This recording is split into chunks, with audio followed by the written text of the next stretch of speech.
अरे तुमने सुना? क्या? सामने वाले चाचा जी के घर में पुलिस आई है।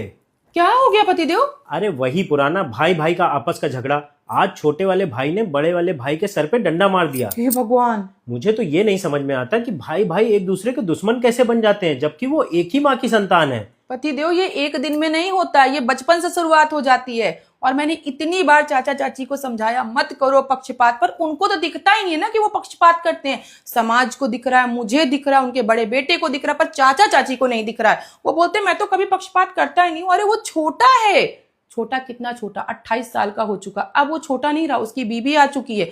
अब वो छोटा नहीं रहा है। माँ बाप को ये समझना चाहिए कि बेटे आपके दोनों हैं, आपने दोनों को जन्म दिया, दोनों को बराबर अधिकार है। अगर आप दोनों को बराबर प्रेम दोगे तो क्यों झगड़ा होगा? पर प्रेम में भी पक्षपात होता है। एक के लिए अपनी पेंशन निकाल के उसका घर बनवाया जा रहा है, और एक के लिए आप मुझे पैसे दे दो, मेरे पास पैसे नहीं है, तो झगड़ा नहीं होगा। इसमें पत्नियों का कोई दोष नहीं होता है। पत्नियों का कोई दोष नहीं होता है। कोई पत्नी सोच के नहीं आती है कि घर में जाके मेरे को बंटवारा करवाना है। सब सोच के आते हैं कि एक साथ रहना है, हंसी खुशी भरा पूरा परिवार। किसको नहीं अच्छा लगता है? पर मुद्दा यहाँ पर यह है कि जब बचपन से ही नफरत पनप जाती है बच्चों के मन में, एक बेटे को बोला जाएगा अरे तुम तो बड़े हो, छोटा है, तुम तो समझदार हो ना, उसको दे दो ना अपना भी हिस्सा। वहीं पर आप सबसे बड़ी गलती करते हो। आपको दोनों बच्चों को बराबर देना चाहिए। बड़े बेटे का मन होगा, प्रेम होगा छोटे भाई के लिए, तो वो अपने आप दे देगा, पर तुम जबरदस्ती नहीं कर सकते हो, क्योंकि तुम माता पिता हो और तुम्हारा दोनों बच्चों के लिए प्रेम बराबर होना चाहिए। क्यों, कुछ गलत कहा मैंने? बिल्कुल सही कह रही हो। और चाचा चाची सबसे बड़ी गलती यही कर रहे हैं कि पक्षपात परिवार का सर्वनाश कर देता है,